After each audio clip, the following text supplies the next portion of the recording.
Welcome to Brain Vision.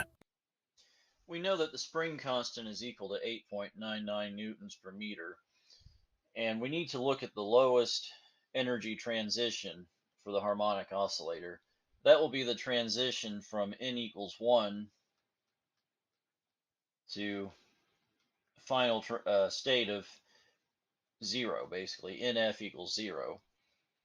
So the energies are given by, for a harmonic oscillator, En is equal to n plus 1 half, and this is multiplied by h bar omega.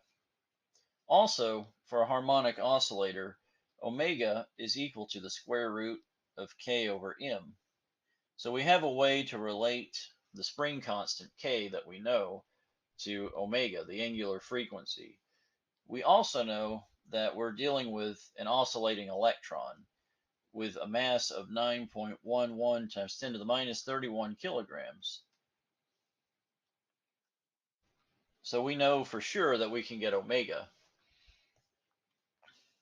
So we can go ahead and calculate the change in energy in the oscillator going from n equals 1 to n equals 0. And this is going to be E1 minus E0, and that equals 1 plus 1 half h bar omega minus 0 plus 1 half h bar omega. We see that the 1 halves will cancel, and we simply have 1 minus 0 times h bar omega.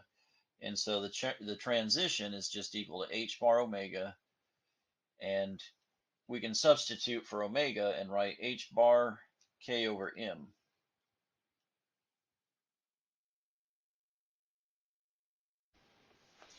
Now, with this transition, a photon will be emitted.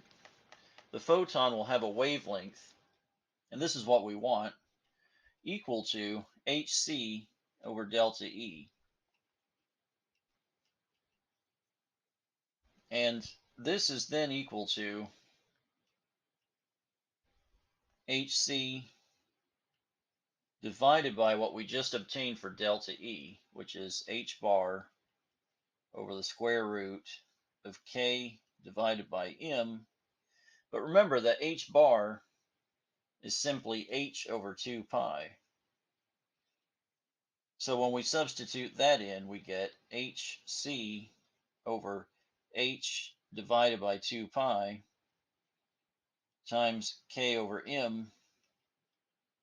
So these two h's will cancel. This factor of 2 pi will actually go to the numerator up here, and we have now 2 pi c times actually m over k under a square root.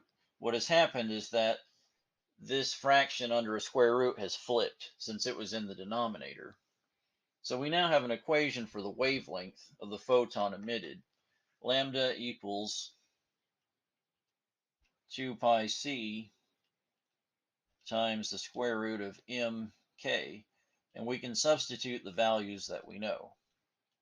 So we have 2 pi, which we know, times the speed of light, 3 times 10 to the 8th meters per second, times the square root of the electron mass, 9.11 times 10 to the minus 31, and that's in kilograms, divided by the spring constant, which was 8.99 newtons per meter. When you carry out this calculation, you get that lambda is equal to 6 times 10 to the minus 7 meters. If you divide that by, basically, if you convert it to nanometers, which is essentially the same as dividing by 10 to the minus 9 meters, you get exactly 600 nanometers, and that's the result.